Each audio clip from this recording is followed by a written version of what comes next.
జై గురుదేవ్. ఓం శ్రీ సాయిరామ్. గురు సందేశం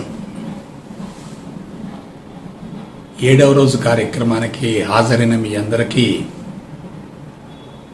హృదయపూర్వక స్వాగతం, సుస్వాగతం. ప్రియ బాంధవులారా, తిరువణ్ణామలైలో ఒక సాహసోపేతమైనటువంటి కార్యక్రమానికి శ్రీకారం గావించడం జరిగింది. ఎన్నుకున్న ప్రదేశం చాలా గొప్పది. మేము నిర్వహించినటువంటి ఆ కార్యక్రమాలకి మాకు లభించినటువంటి అకామిడేషన్ ఇంకా గొప్పది. పవిత్రమైనటువంటి ఆశ్రమ ప్రాంగణంలో టీటీసీ ఒకవైపు జరుగుతూ ఉన్నప్పుడే ఈ సత్యదర్శనం ఆత్మస్థితి కోర్సుకి ఒక బేసిక్గా రూపకల్పన జరిగింది, ప్రాథమికంగా రూపకల్పన జరిగింది. సో ఋగ్వేదాన్ని గురించి ఆల్రెడీ కొంత మీకు తెలియజేశాను. అంతకంటే ఎక్కువ అవసరం లేదు, ఎందుకంటే అది డైరెక్ట్గా చెప్పేది కూడా కాదు, కోర్సు ద్వారా మాత్రమే అందుకోవాలి. అయితే రెండవది ఏమిటి? యజుర్వేదం.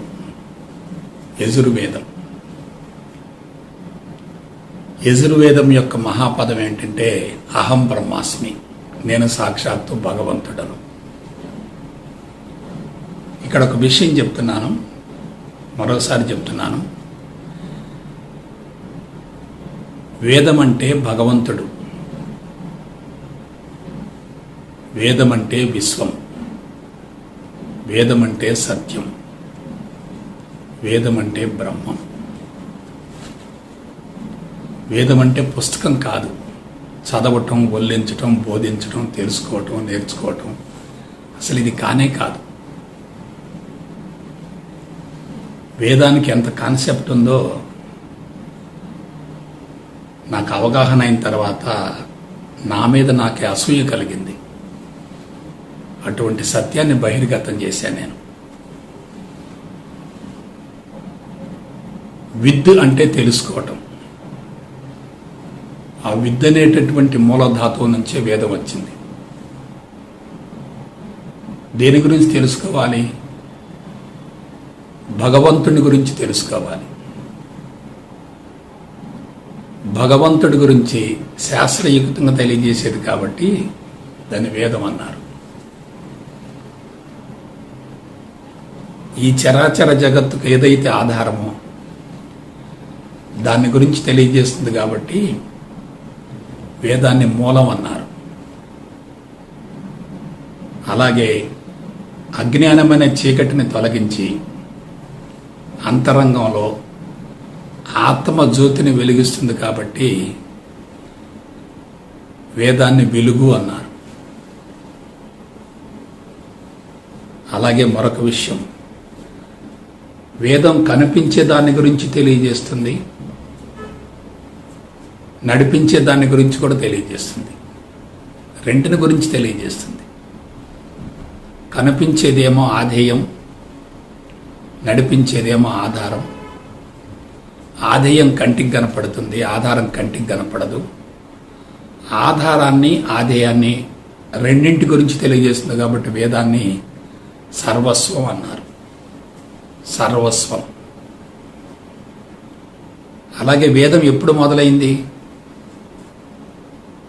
చెప్పాను కదా, వర్ణించటం కాదు, వివరించటం కాదు, తెలియజేయటం కాదు, బోధించటం కాదు, తరబిదినివ్వటం కాదు, పారాయణం చేయటం కూడా కాదు. వేదం ఎప్పుడు మొదలైంది? ఈ విశ్వం ఎప్పుడు మొదలైందో వేదం అప్పుడు మొదలైంది. విశ్వానికి పరిమితి లేదు, వేదానికి కూడా పరిమితి లేదు. ఆది అంతం రెండూ లేవు కాబట్టి వేదాన్ని అనంతం అన్నారు. ఆది అంతం లేనిది కాబట్టి దాన్ని అనంతం అన్నారు. అటువంటి వేదంలో రెండో పార్ట్ ఏంటంటే యజుర్వేదం. ఇక్కడ క్రీస్తుకు పూర్వం 8,000 సంవత్సరాల నాడు ఆత్మస్థితికి చేరినటువంటి కొంతమంది ఋషులు కనిపించే స్థూల జగత్తును, నడిపించే పరమాత్మను ఉన్నదానిని ఉన్నట్లుగా పెంచకుండా, తగ్గించకుండా, వక్రీకరించకుండా, మార్చకుండా అలా చెప్తూ వచ్చారు. ఆ భాష కూడా పవిత్రమైన భాష. ఏమిటా పవిత్రమైన భాష అంటే సంస్కృత భాష. మనిషిని సంస్కరించేది సంస్కృత భాష. మనిషిలో ఉత్తమ సంస్కారాలను పెంపొందించేదే సంస్కృత భాష. మనిషి యొక్క అంతరంగాన్ని సమూలంగా శుద్ధి చేసేదే సంస్కృత భాష. It is a divine language. అది మానవుడి యొక్క స్వర వ్యవస్థకు అనుగుణంగా రూపొందించబడ్డటువంటి పవిత్రమైన శబ్దాలతో ఉన్నటువంటి భాష అది. వాళ్ళకి ఎలా వచ్చింది అది? అక్కడ ఒక రూపాన్ని చూస్తూ ఉంటే ఆ రూపానికి అనుగుణంగా వాళ్ళకి శబ్దం వస్తుంది. శబ్దాన్ని ఉచ్చరిస్తూ ఉంటే దానికి అనుగుణంగా రూపం వస్తుంది. అంటే ఈ విశ్వంలో ప్రతి ఆకారానికి శబ్దం ఉంటుంది, ప్రతి శబ్దానికి ఆకారం ఉంటుంది. ఆకారాన్ని చూస్తున్నప్పుడు వచ్చేటటువంటి శబ్దాన్నే మంత్రం అన్నారు. మంత్రాన్ని ఉచ్చరిస్తూ ఉంటే అక్కడ ఆకారం తయారవుతుంది. ఇదేమో నామము, అదేమో రూపము. నామము రూపము రెండు కూడా ఈక్వల్గా ఉండాలి. అది సత్యం అంటే. నామరూపాల సమన్వయ స్థితి, నామరూపాల అతీత స్థితి. నామరూపాలు దాటి వెళ్ళామనుకోండి, అక్కడ శూన్యం ఉంటుంది. చూసారు అసలు ఎంత గమ్మత్తుగా ఉంటుందో. అటువంటి వేదం ఎలా బహిర్గతమైందంటే, కొంతమంది నిర్జన, నిర్మానుష్య, ఏకాంత, ప్రశాంత, పవిత్రమైన, ప్రకృతిపరమైన స్థావరాలను ఎన్నుకొని దశాబ్దాల తరబడి మౌనంలో ఉండేసరికి చుట్టూ ఉన్నటువంటి పవిత్రమైన వాతావరణంతో సంచిత ప్రారంధ కర్మలు మొత్తం సమూలంగా కరిగిపోయాయి. వాళ్ళకి శరీరం లేదు అసలు. ఎవరైతే ఆత్మస్థితికి చేరతారో వాళ్ళకి రాగద్వేషాలు ఉండవు. రాగద్వేషాలు ఉండనప్పుడు అక్కడ మనసు ఉండదు. మనసు లేకపోతే మెదడంతా కరిగిపోద్ది, బ్రెయిన్ అంతా కరిగిపోద్ది. అప్పుడు బాడీ మొత్తం కరిగిపోద్ది. అప్పుడు వాళ్ళకేమవుద్ది, వాళ్ళు సంబడీ స్టేట్ నుండి నోబడీ స్టేట్కి వచ్చి, నోబడీ స్టేట్ నుండి ఎవరిబడి స్టేట్కి వెళ్తారు. సంబడీ స్టేటు, నోబడీ స్టేటు, ఎవరిబడి స్టేట్. అదే విశ్వ శరీరం అంటారు. అటువంటి విశ్వశక్తిని పూరించుకున్నప్పుడు వాళ్ళ నోటి ద్వారా వచ్చేటటువంటి ప్రతి మాట ఏమవుతుందంటే విపరీతమైన శక్తితో కూడి ఉంటుంది. దాన్నే మంత్రం అన్నారు. మంత్రం అంటే మనస్సుకు అతీతమైనది, మనస్సును విస్తరింపజేసేది, మనస్సును కరిగింపజేసేది, ఆత్మస్థితి నుండి వెల్లడించబడేది. భౌతిక దృష్టి వేరు, సూక్ష్మ దృష్టి వేరు, ఆత్మదృష్టి వేరు. భౌతిక దృష్టి, సూక్ష్మ దృష్టి, ఆత్మదృష్టి. ఆత్మదృష్టికి వెళ్ళినప్పుడు విశ్వంలో ఉన్నటువంటి సూక్ష్మ శరీరాలు మొత్తం కనపడతాయి. భౌతిక దృష్టిలో ఇరుక్కుంటే సూక్ష్మ దృష్టి తక్కువగా ఉంటుంది, ఆత్మదృష్టి అసలు ఉండదు. ఇక్కడ విషయం ఏంటంటే, వేదవ్యాస మహర్షులు వారు ఏం చేశారంటే, ఈ వేద మంత్రాలు మొత్తం అనంతంగా ఉన్నాయి. అనంతంగా ఉన్నటువంటి వేద మంత్రాలు మొత్తాన్ని ఏం చేశారంటే ఆయన క్రోడీకరించారు, సంకలనం చేశారు, గ్రేడింగ్ చేశాడు. మనకి పళ్ళ మార్కెట్కి బత్తాయిల లారీ వస్తుంది, ఒక లారీ బత్తాయిలు వస్తాయి. ఆ లారీ మొత్తం అక్కడ కుమ్మరిస్తారు. తర్వాత వీళ్ళు ఏం చేస్తారు, వాటిని గ్రేడింగ్ చేస్తారు, A grade, B grade, C grade, D grade అని. అదేవిధంగా ఈ మంత్రాలు మొత్తం కూడా ఎవరైతే ఆత్మస్థితికి చేరతారో వాళ్ళ నుంచి యాదృచ్ఛికంగా, సునాయాసంగా, అనర్గళంగా అలా ఉచ్చరించబడుతూ వచ్చాయి. ఎదురుగా శిష్యులు కొంతమంది కూర్చునేవాళ్ళు. కూర్చొని ఆ గురువు గారు వర్ణిస్తూ ఉంటే వీళ్ళు కూడా ప్రత్యక్షంగా చూసి నేర్చుకుంటూ ఉండేవాళ్ళు. దాన్ని డైరెక్ట్ పర్సెప్షన్ అంటారు. బాగా గుర్తుపెట్టుకోండి. 4 గోడల మధ్య కూర్చోబెట్టి సూర్యుని గురించి వర్ణిస్తే ఎట్లా? అదే సూర్యుడిని చూపిస్తూ వర్ణిస్తే ఎలా ఉంటుంది? That is direct perception. భూమిని, నీటిని, అగ్నిని, వాయువుని, ఆకాశాన్ని సమస్తం కూడా భగవంతుడి మయం అనేటటువంటి భావంతో వీళ్ళు వర్ణిస్తూ ఉంటే ఎదురుగా శిష్యులు కూర్చొని వాటిని నేర్చుకునేవాళ్ళు. ఆ విధంగా అనుభవాన్ని పొందినటువంటి గురువు నుండి శిష్యులకి అనుసృతంగా ఈ మంత్రాలు అందినాయి. అందుకే వేదాన్ని మొదట్లో శృతి అన్నారు. శృతి అన్నారు. శృతి అంటే డైరెక్ట్ పర్సెప్షన్.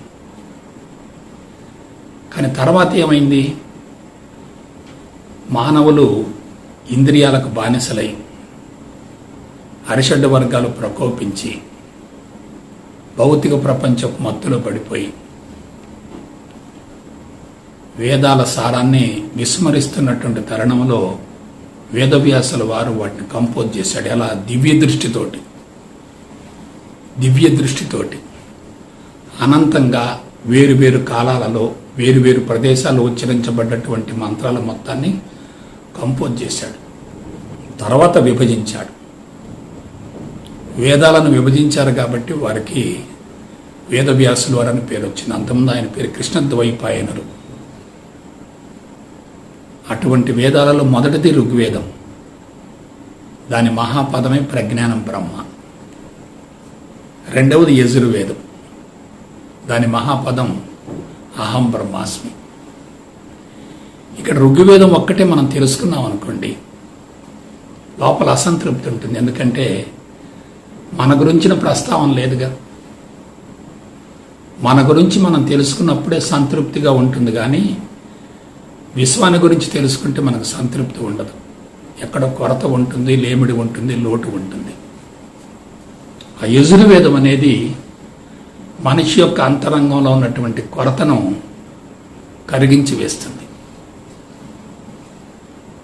యజుర్వేదం యొక్క కీలకమైనటువంటి ప్రశ్నలు ఏమిటంటే, అసలు నేను ఎవరు? నేను ఎక్కడి నుంచి వచ్చాను? ఈ చరాచర జగత్తు ఎక్కడి నుంచి వచ్చింది? మరలా ఎందులో లయమైపోతుంది? ఈ మానవ జీవితానికి అర్థం, పరమార్థం ఏమిటి? పుట్టుకకు ముందు నేనేమిటి? మరణం తర్వాత నేనేమైపోతాను? పుట్టుక మరణాల మధ్య బంధాలు ఏమిటి? అనుబంధాలు ఏమిటి? ఆస్తులు ఏమిటి? అంతస్తులు ఏమిటి? భార్య ఏమిటి? పిల్లలు ఏమిటి? ఇవన్నీ ఏమిటి? వీటి గురించి శాస్త్రయుక్తంగా తెలియజేసేదే యజుర్వేదం అంటే. యజుర్వేదాన్ని గురించి తెలుసుకుంటే ఆల్మోస్ట్ అంతరంగం నిండుకుండలా తయారవుతుంది. ఇంకొక విషయం చెప్తున్నాను. పుట్టుకకు ముందు జీవితాన్ని గురించి, మరణం తర్వాత జీవితాన్ని గురించి మనం తెలుసుకుంటే మనం సాక్షాత్తు భగవంతుడు అయిపోతాం. ఎందుకంటే మన పుట్టుక ఎప్పుడు మొదలైంది? సృష్టితో మొదలైంది. మన జీవితం ఎంతవరకు కొనసాగుతుంది? సృష్టి ఉన్నంత వరకు కొనసాగుతుంది. మరి ఈ శరీరాలు ఏంటి? మధ్యలో వస్తూ పోతూ ఉన్నాయి. మరణం దేనికి? కేవలం శరీరానికే. జీవుడు కొనసాగుతాడు. ఒకవేళ జీవభావం కరిగిపోతే ఆత్మ కొనసాగుతుందిగా. ఆలోచించండి. ఇక్కడ మానవుడికి విశ్వానికి మధ్యన సంబంధాన్ని క్లియర్గా మనం తెలుసుకుంటే చాలు. ఇటు చూడండి ఒకసారి. విశ్వానికి ప్రతిరూపం భూమండలం. భూమి కాదు, భూమండలం. విశ్వానికి ప్రతిరూపం భూమండలం. భూమండలానికి ప్రతిరూపం మానవుడు. భూమండలానికి ప్రతిరూపం మానవుడు. ఈ మానవుడికి ప్రతిరూపం ఏమిటంటే జీవుడు లేక సూక్ష్మ శరీరం. జీవుడు లేక సూక్ష్మ శరీరం. ఈ సూక్ష్మ శరీరానికి ప్రతిరూపం ఏమిటంటే సంతానోత్పత్తి సమయంలో మానవుడు విడుదల చేసే జీవకణం. దానికి ఆధారం ఏంటంటే ఆత్మ లేక భగవంతుడు. చూసారా, విశ్వానికి ప్రతిరూపం భూమండలం, భూమండలానికి ప్రతిరూపం మానవుడు, మానవుడికి ప్రతిరూపం జీవుడు, జీవుడికి ప్రతిరూపం జీవకణం. ఆ జీవకణానికి మూలం ఏమిటి, ఆధారం ఏంటంటే భగవంతుడు. జీవభావం ఉన్నంత వరకు మనిషికి నేను భగవంతుడను అనే విషయం అనుభవంలోకి రాదు. జీవభావం కరిగిపోతే నేను భగవంతుడను అనేటటువంటి విషయం అనుభవంలోకి వస్తుంది. ఇక్కడ విశ్వానికి మానవుడికి మధ్య ఉన్న సంబంధం ఏంటంటే విశ్వం అనంతం. ఈ మానవ జీవితం, మానవ తత్వం కూడా అనంతమే కదా. భూమండలం మొత్తంలో తనను గురించి తాను తెలుసుకొని, విశ్వాన్ని గురించి తెలుసుకొని భగవంతుడిని వెలికి తీసి నేను కూడా భగవంతుడను అనే విషయాన్ని అనుభవంలోకి పొందాడు. కాబట్టి మానవుడు కూడా భగవంతుడే కదా. కాబట్టి man is supreme on this earth. ఎవరికి? జీవిత సత్యం తెలిసిన వాళ్ళకే నేను భగవంతుడను అనేటటువంటి విషయం అనుభవంలోకి వస్తుంది. విశ్వంలో పంచభూతాలు ఉన్నాయి, ఈ దేహంలో కూడా పంచభూతాలు ఉన్నాయిగా. విశ్వంలో పంచభూతాలు మారుతూ ఉంటాయి, ఈ దేహంలో కూడా పంచభూతాలు మారుతూ ఉంటాయి. మానవుడు పుట్టినప్పటి నుంచి మరణించేంత వరకు పంచభూతాలు తీసుకుంటూ ఉంటాడు, పంచభూతాలను బయటికి పంపిస్తూ ఉంటాడు. ఆహారం లోపలికి పోతుంది, మలం బయటకు వస్తుంది. నీరు లోపల పోతుంది, మూత్రం బయటకు వస్తుంది. సూర్యరశ్మి లోపలికి వెళుతుంది, వేడి బయటికి వెళ్ళిపోతూ ఉంటుంది. ఈ విధంగా పంచభూతాత్మకం ఈ దేహం. దీన్ని ఇంకా విభజించుకుంటూ పోతే ఈ పంచభూతాలు మొత్తం ఒక శక్తితో నడిపించబడుతూ ఉంటాయి. ఆ శక్తే ప్రాణశక్తి. అలాగే ఈ మానవ జీవితంలో కూడా ఏమున్నాయి? సృష్టి ఉంది, స్థితి ఉంది, లయం ఉంది. సృష్టి అంటే పుట్టుక వరకు సృష్టి, మరణం వరకు స్థితి, మరణం తర్వాత లయ. సృష్టి, స్థితి, లయ. ఈ దేహాన్ని విభజించుకుంటూ పోయామనుకోండి, అనేక రకాల అవయవ వ్యవస్థలు వస్తాయి, అవయవాలు వస్తాయి, అంగాలు వస్తాయి, కణజాలాలు వస్తాయి, కణాలు వస్తాయి, కణాంగాలు వస్తాయి. ఆ తర్వాత అణువులు, పరమాణువులు, రేణువులు, శుద్ధ చైతన్యం. ఆలోచించండి, దేహం పైనుంచి కిందికి మొత్తం ఏమిటంటే భగవంతుని మయమే. ఇది ఎప్పుడు అనుభవంలోకి వస్తుంది? మరొకసారి చెప్తున్నాను, జీవభావం కరిగిపోతేనే అనుభవంలోకి వస్తుంది. జీవభావం ఎప్పుడు కరిగిపోతుంది? ఎప్పుడు కరిగిపోతుంది? నేను భగవంతుడను అనేటటువంటి విషయాన్ని శాస్త్రయుక్తంగా తెలుసుకున్న తర్వాత సాధన ద్వారా అనుభవంలోకి పొందగలగాలి. తెలుసుకోవటానికి కొన్ని గంటలు పడుతుంది, అనుభవంలోకి పొందటానికి కొన్ని జన్మలు పట్టవచ్చు. అలాగే ఈ దేహంలో ఏముంది? నేను అనేది ఉంది. విశ్వంలో ఏముంది? పరమాత్మ అనేది ఉంది. ఇది నేను, అది పరమాత్మ. ఈ నేనుని దేహాత్మ అంటారు, జీవాత్మ అంటారు. సో ఇది పరిమితం, అది అనంతం. సైజులో తేడా ఉండొచ్చు, కానీ తత్వం మాత్రం రెంటిలో ఒకటే. ఇది అద్భుతమైన కాన్సెప్ట్. చాలామంది ప్రతి ఒక్కళ్ళు భగవంతుళ్ళే, సర్వం బ్రహ్మమయం, ప్రతి ప్రాణి భగవంతుడికి ప్రతిరూపం అని చెప్తుంటారు. కానీ ప్రాక్టికల్గా నిరూపించాలి కదా, ప్రాక్టికల్గా తెలియాలి కదా. ఆ ప్రాక్టికల్గా తెలియజేయటం కోసం నేను చేసినటువంటి ప్రయోగమే సత్యదర్శన ఆత్మస్థితిలో ఈ కాన్సెప్ట్. కూర్చున్నాను, ఇక బాడీ అంతా విపరీతంగా హీట్ ఎక్కిపోతుంది. నేను భగవంతుడను ఎలా ఎలా ఎలా ఎలా ఎలా ఇదే ఆలోచన ఉండదు లేదు. ఇంకా గంటల తరబడి కూర్చున్నాను, చివరకు కాన్సెప్ట్ వచ్చింది. అయితే నేను భగవంతుడను అనేటటువంటి విషయాన్ని అనుభవంలోకి పొందాలంటే అవరోధాలు ఏమిటి? ఒకటి శరీరం ప్రధానమైన అవరోధం, శారీరక మమకారం. 2 ఇంద్రియాల ఉద్రేకం. 3 మనసులో ఉన్నటువంటి సంకల్ప వికల్పాలు. 4 బుద్ధి యొక్క పక్షపాతం. ఒకసారి చూసుకోండి. శారీరక మమకారం ఉన్నంత వరకు, ఇంద్రియ ఉద్రేకం ఉన్నంత వరకు, మనసు సంకల్ప వికల్పాల మధ్య ఘర్షణ జరుగుతున్నంత వరకు, ఘర్షణ పడుతున్నంత వరకు బుద్ధి ఎలా ఉంటుంది? ప్రపంచం అనే మత్తులో ఉంటుంది. ప్రపంచం అనే మత్తులో ఉన్నంత వరకు పరమాత్మ ఉనికిని గ్రహించలేవు. కాబట్టి నేను భగవంతుడను అనేటటువంటి విషయాన్ని థియరిటికల్గా తెలుసుకోవచ్చు, కానీ ప్రాక్టికల్స్ మాత్రం చాలా కష్టం. ఇంతవరకు ఎవరు కూడా ప్రాక్టికల్స్ రూపంలో ఇవ్వలేదు. నేనేం చేశాను? ప్రాక్టికల్స్ ఇచ్చాను అక్కడ. అది ఎలా ఇచ్చాను? నా జీవితానికి అన్వయించుకుంటూ నేను ఆ ప్రాక్టికల్స్ ఇవ్వగలిగాను. ఇక అణువులు పరమాణువులు విభజించుకుంటూ పోండి, చివరికి ఏమొస్తాయి? ప్రతి పరమాణువు యొక్క లోపల భాగంలో రేణువులు ఉన్నాయి. ఆ రేణువులు ఎలా ఏర్పడ్డాయి? ప్రాణశక్తి ఘనీభవనం చెందడం ద్వారా ఏర్పడ్డాయి. ఆ ప్రాణశక్తి ఎక్కడి నుంచి వచ్చింది?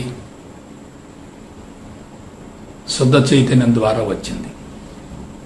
కాబట్టి ఈ దేహం మొత్తంలో అల్టిమేట్ ఎండ్ ప్రోడక్ట్ ఏమిటంటే శుద్ధ చైతన్యం. చూసారా? కాబట్టి విశ్వాన్ని ఏదైతే నడిపిస్తుందో ఈ జీవితాన్ని కూడా అదే నడిపిస్తుంది. మనం విశ్వం నుంచి వచ్చాము, మరలా ఎక్కడికి వెళ్తాం? విశ్వంలోకి వెళ్తాం. విశ్వం మొత్తం ఏర్పడటానికి మూల కారణం ఏంటంటే సమిష్టి మేధస్సు. ఈ మానవ జీవితం రావటానికి, మానవ దేహం రావటానికి మూల కారణం ఏంటంటే వ్యష్టి మేధస్సు.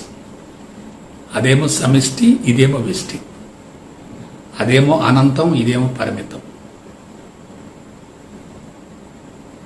సో ఇక్కడ ఒక విషయం మీరు బాగా గుర్తుపెట్టుకోండి.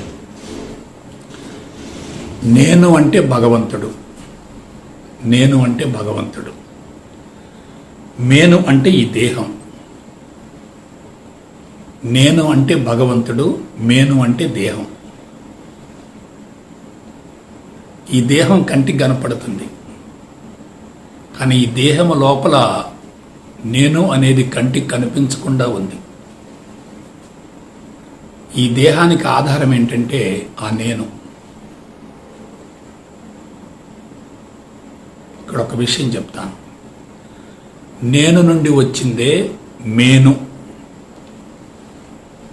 నేను నుండి వచ్చిందే మేను. ఈ మేనుకు ఆధారం నేను.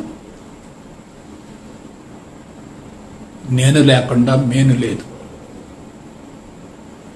ఏది తాత్కాలికం, ఏది శాశ్వతం? మేను తాత్కాలికం, నేను శాశ్వతం. కానీ మేను మాత్రం నేను కాదు. నేను వేరు, మేను వేరు.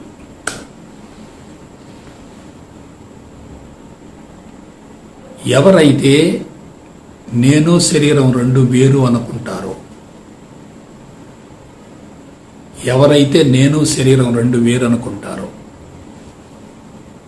వాళ్ళు శరీరాన్ని సాక్షిభూతంగా గమనించగలుగుతారు. నేను శరీరం ఒకటనుకున్నప్పుడు రెంటి మధ్య తాదాత్మ్యం జరుగుతుంది, అంటే కలిసిపోతాయి. నేను రెండు కలిసిపోయినాయి అనుకోండి, నేను రెండు కలిసిపోయినాయి అనుకోండి, మేనుకొచ్చే బాధలు మొత్తం నేనుకొచ్చేస్తాయి. కాబట్టి నేను రెండు వేరు అనే విషయాన్ని సిద్ధాంతపరంగా శాస్త్రయుక్తంగా తెలుసుకున్న తర్వాత మేను నుండి నేను వేరు కావచ్చు. దిస్ ఈజ్ సీక్రెట్ ఆఫ్ యజుర్వేదం.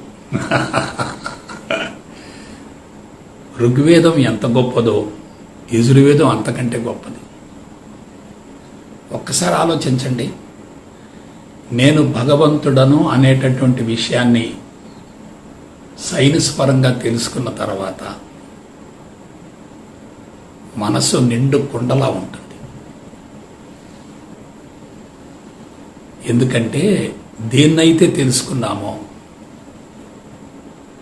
అది మన జీవితానికి పరిపూర్ణత్వాన్ని ఇస్తున్నప్పుడు మరొక దాని గురించి తెలుసుకోవాల్సిన అవసరం ఏంటి? వేదం అంటే ఏందనుకున్నారు? వేదాన్ని గురించి మనం తెలుసుకుంటే ఈ విశ్వంలో మనం దేని గురించి తెలుసుకోవలసిన అవసరం లేదు.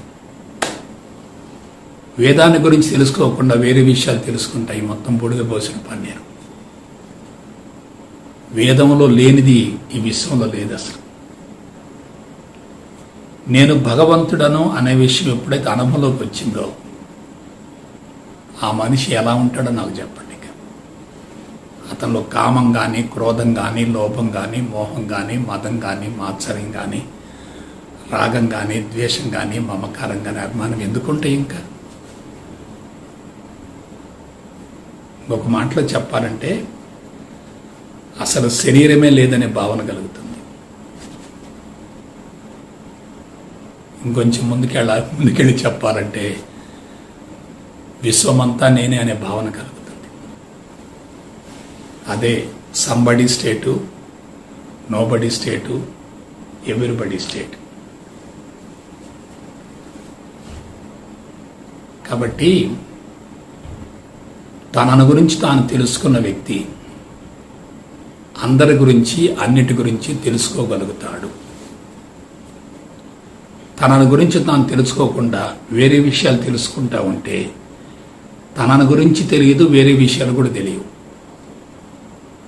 స్వామి చెప్పిన మాట మరలా గుర్తు చెప్తాను, మళ్ళీ గుర్తుపెట్టుకోండి ఒకసారి. నేను భగవంతుణ్ణే, నీవు భగవంతుడవే.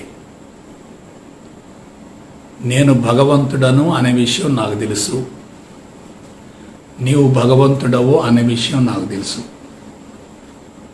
కానీ నీకేం తెలుసు? నేను భగవంతుడను అనే విషయం నీకు తెలుసు, కానీ నీవు భగవంతుడవు అనే విషయం నీకు తెలియదు. ఆ విషయాన్ని తెలియజేయటం కోసమే నేను అవతరించాను అన్నారు. ఇప్పుడు జరుగుతున్నదేందో ఒకసారి గమనించండి. మనుషులు తనను గురించి తాను తెలుసుకోవటం మర్చిపోయి వేరే వాళ్ళ గురించి ఆలోచిస్తున్నారు. ఇప్పుడు చెప్పండి, నీ గురించి నువ్వు తెలుసుకుంటే ధ్యానం అవుతుంది. వేరే వాళ్ళని గురించి, వేరే విషయాల గురించి తెలుసుకునే ప్రయత్నం చేస్తే అది పరధ్యానం అవుతుంది. ఎప్పుడైతే ధ్యానాన్ని మర్చిపోయి పరధ్యానంలో ఉంటామో కొన్నింటి పట్ల రాగం ఉంటుంది, మరికొన్నింటి పట్ల ద్వేషం ఉంటుంది. సమాచారం డంప్ అవుతూ ఉంటుంది. సమాచారం మొత్తం వాస్తవం అనుకుంటాం, భ్రమలో ఉంటాం, భ్రాంతిలో ఉంటాం, పిచ్చిలో ఉంటాం, వెరిలో ఉంటాం, వ్యామోహంలో ఉంటాం, మాయలో ఉంటాం, పరుగులు తీస్తూ ఉంటాం. ఆ నెగిటివ్ ఇన్ఫర్మేషన్ మొత్తం ఏమొద్దు లోపలికి వస్తూ ఉంటుంది. అదేమొద్ది సంస్కారాల రూపంలో మారిపోద్ది. ఆ సంస్కారాలు ఏమవుతాయి? నెక్స్ట్ జనరేషన్కి వచ్చేస్తాయి. చూసారు లింక్ ఎక్కడుందో? అందుకే ఒక మాట చెప్తున్నాను, ఆధ్యాత్మిక మార్గం అంత మహోన్నతమైంది మరొకటి లేదు. ఎందుకంటే వేరే వాళ్ళని గురించి వేరే విషయాల గురించి తెలుసుకోవటం చాలా కష్టం. నీ గురించి నువ్వు తెలుసుకోవటం చాలా సులభం. Easiest subject on the earth ఏంటంటే స్పిరిచువాలిటీ. కాబట్టి సిద్ధ పురుషులు ఏం చేస్తారంటే తమలోకి తాము పయనించి శరీరాన్ని పూర్తిగా కరిగించుకొని విశ్వమంతా వ్యాపించి ఉన్నాననే భావంతో ఆత్మస్థితి నుండి శబ్దాలను విడుదల చేస్తూ ఉంటారు. వాటిని మంత్రాలు అన్నారు. మంత్రం అంటే శబ్దం కాదు, ఆత్మస్థితి నుండి వెల్లడించబడేటటువంటి పవిత్రమైన శబ్దం. ఆత్మస్థితి నుండి రావాలి. వేదవ్యాస మహర్షి ఏం చేశాడు? ఆత్మస్థితికి వెళ్ళటం కోసం మంత్రాలు ఇచ్చాడు. కానీ ఋషులు ఏం చేశారు? ఆత్మస్థితి నుండి మంత్రాలు వెల్లడించారు. అంటే వేదవ్యాస మహర్షి చేసింది ఏంటంటే కలియుగ మానవుడు మత్తులో పడిపోతున్నాడు, భ్రమలో పడిపోతున్నాడు, భ్రాంతిలో పడిపోతున్నాడు, ఇంద్రియాలకు బానిస అయిపోతున్నాడు, భౌతికవాదాన్ని పెంచుకుంటున్నాడు, అరిషడ్ వర్గాలు ప్రకోపిస్తున్నాయి. కాబట్టి ఇతని ఆత్మస్థితికి కొని పోవటం కోసం, తీసుకెళ్ళటం కోసం ఈ మంత్రాలు శబ్దాలు ఇచ్చాడండి. వాటికి వ్యాకరణం, ఛందస్సు, ప్రొనౌన్సియేషనం ఈ మొత్తం ఇచ్చి సంహితం అని, బ్రాహ్మణం అని, ఆరణ్యకం అని ఉపనిషత్తులను మొత్తం ఇచ్చాడు ఆయన. అంటే ఏమిటి? ఋషులేం పైనుంచి కిందికి వచ్చారు. వేదవ్యాస మహర్షి ఏం చేశాడు? మనల్ని కింద నుంచి పైకి పంపించడం కోసం చూశాడు. అది అవరోహణ క్రమం, ఇది ఆరోహణ క్రమం. సో ఇక్కడ ఒక విషయం చెప్తున్నాను. మనకి కర్మలనేవి ఎప్పటి నుంచో వస్తున్నాయి కదా, కొన్ని జన్మల నుంచి వస్తున్నాయి కదా. గత జన్మ నుంచి సంక్రమిస్తే వాటిని సంచిత కర్మలు అంటున్నాం కదా. ఈ జన్మలో సంక్రమిస్తే వాటిని ప్రారంభ కర్మలు అంటున్నాం కదా. కేవలం సిద్ధాంతాన్ని తెలుసుకున్నంత మాత్రాన ఆ కర్మలు పోతాయా? చాలా కష్టం. ఎందుకంటే సంస్కారం అంటే నిర్దిష్టమైన అభిప్రాయం, బలమైనటువంటి దృఢమైనటువంటి రుచి, అభిరుచి, సిద్ధాంతం, తన జీవిత సమాచారం, ఇది మొత్తం లోపల డంప్ అయ్యింది. అటువంటిది కేవలం సిద్ధాంతాన్ని తెలుసుకున్నంత మాత్రాన దాన్ని కరిగించుకోలేం. మరి ఏం చెయ్యాలి? దానికి 3 ప్రాసెస్లు ఇచ్చారు: శ్రవణం, మననం, నిధిధ్యాస. శ్రవణం, మననం, నిధిధ్యాస. ముందు శాస్త్రయుక్తంగా తెలుసుకోవాలి, దాన్ని శ్రవణం అంటారు. కళ్ళు మూసుకొని దాన్ని పదే పదే మననం చేసుకుంటూ ఉండాలి, దాన్ని మననం అంటారు. అది తర్వాత సంస్కారంగా మారుతుంది. సంస్కారంగా మారనంత వరకు మనిషి అనుమానంతో, సంకోచంతో, ఊగిసలాటతోటి, మానసిక ఒత్తిడితో ఉంటాడు. సంస్కారంగా మారిన తర్వాత ఆ మనుషుల స్థిరత్వం వచ్చేస్తుంది. కాబట్టి యజుర్వేదం అనేది చాలా గొప్పది. దీనికి స్వామి ఇచ్చింది ఏంటి? పరిపూర్ణ అద్వైత బ్రహ్మజ్ఞానం తీసుకోమన్నాడు. రెండవది బాడీని క్లీన్ చేసుకోవటం కోసం ఆత్మశుద్ధి యోగం తీసుకోమన్నాడు. స్వామి భీష్మయ్య గురువుజీకి ఇచ్చినటువంటి 2 పాశుపతాస్త్రాలు ఏమిటంటే, ఒకటి పూర్ణ జ్ఞానం. పూర్ణ జ్ఞానం వల్ల ఏమవుద్ది? జ్ఞానం పట్ల వైరాగ్యం కలుగుతుంది, జ్ఞానం పట్ల విముఖత కలుగుతుంది, జ్ఞానమే మాయా అనే విషయం అనుభవంలోకి వస్తుంది. అదే పరిపూర్ణ జ్ఞానం అంటే. రెండోది ఏమిటి? ఆత్మశుద్ధి యోగం. మనకు ఆల్రెడీ బాడీలో కొంత నెగిటివ్ ఉంది, కొన్ని కెమికల్ బ్లాక్స్ ఉన్నాయి, కొన్ని అవయవాలు సక్రమంగా పనిచేయట్లేదు, కొన్ని ఎక్కువగా పనిచేస్తున్నాయి, కొన్ని తక్కువగా పనిచేస్తున్నాయి. ప్రాణశక్తి అస్తవ్యస్తంగా ప్రవహిస్తుంది, కొన్ని ప్రదేశాలకు ప్రాణశక్తి వెళ్ళటం లేదు. అటువంటి ప్రాణశక్తిని పైనుంచి కిందకి స్వీప్ చేయటం కోసం స్వామి భీష్మయ్య గురూజీకి ఇచ్చినటువంటి పాశుపతాస్త్రం ఏంటంటే ఆత్మశుద్ధి యోగం. కాబట్టి బిడ్డలారా, నేను క్లీన్గా చెప్తున్నాను, క్లియర్గా చెప్తున్నాను. పరిపూర్ణ అద్వైత బ్రహ్మ జ్ఞానాన్ని గురించి శాస్త్రయుక్తంగా తెలుసుకొని శ్రవణం, మననం, నిధిధ్యాస ద్వారా అనుభవంలోకి పొందటం ఒకటైతే, ఆత్మశుద్ధి యోగం ద్వారా first part, second part, third part, 3 పార్ట్లు ఉన్నాయి. ఈ 3 పార్ట్లు కనుక మనం సాధన చేసుకుంటూ ఉంటే బాడీ క్లీన్ అయిపోతుంది. కాబట్టి పరిపూర్ణ అద్వైత బ్రహ్మజ్ఞానం ఒకవైపు, ఆత్మశుద్ధి యోగం 1, 2, 3 ప్రాసెస్లు, 3 దశలు రెండో వైపు కొనసాగించుకుంటూ ఉంటే నా అంచనా ప్రకారం కరెక్ట్గా 100 రోజులలో మనిషిలో స్పష్టమైన మార్పు కలుగుతుంది.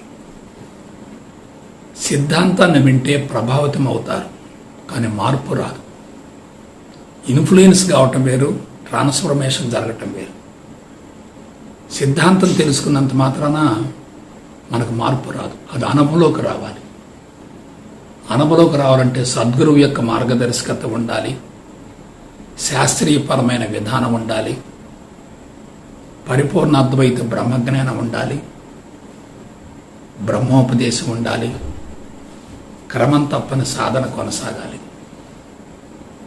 ఈ విధంగా సాధన కొనసాగించే విధానాన్ని గురించి మీరు శాస్త్రయుక్తంగా తెలుసుకొని అనుభవంలోకి పొంది మీ జీవితాలను ఆనందమయం చేసుకుంటారని చెప్పి మనసా వాచ కర్మను కోరుకుంటూ సెలవు తీసుకుంటాను. జై గురుదేవ్, జై గురుదేవ్, జై గురుదేవ్.